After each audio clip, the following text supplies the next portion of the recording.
telling. Good, thank you. Yes. Thank you. Yeah, please.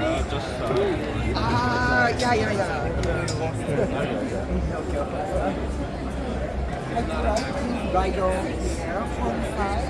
Okay. Okay. On side. Yeah. Okay, could you just move down just a little bit to make room for the rest of the group so everybody can see? Okay, this is Joe Maris, and I think he has the best title here. He's the Chief Erie Officer, and he's going to tell you why that is. Alright, thank you guys for your time and attention. Really quick, do we have one break always here? Or someone who's scared of me? So this is approximately a 2-minute experience, and we might be able to get through it in time, so Ariel's going to tell us. So we are Sinister Inn. We are the first ever VR haunted house adventure. So it's a 3-minute experience.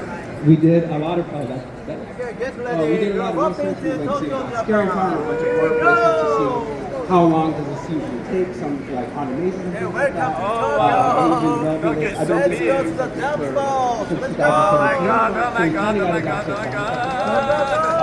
But we are amusement parks and haunted houses. We've been to a lot of events, and we're looking to expand. So as you can see, he is walking around a 6-foot by 10-foot road.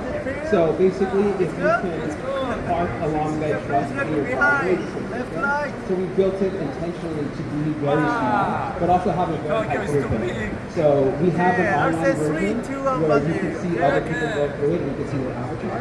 So you end up having basically a experience from the our biggest focus is accessibility. So we have 80-year-olds go through it, we have 6-year-olds go through it, we have people who are deaf, people in wheelchairs.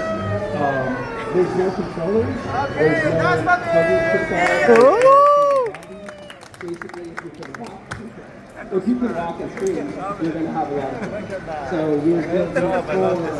How do you feel? It's fantastic. Really, you feel falling down. It's scary. It's falling down also here. There's a lot of... Thank you.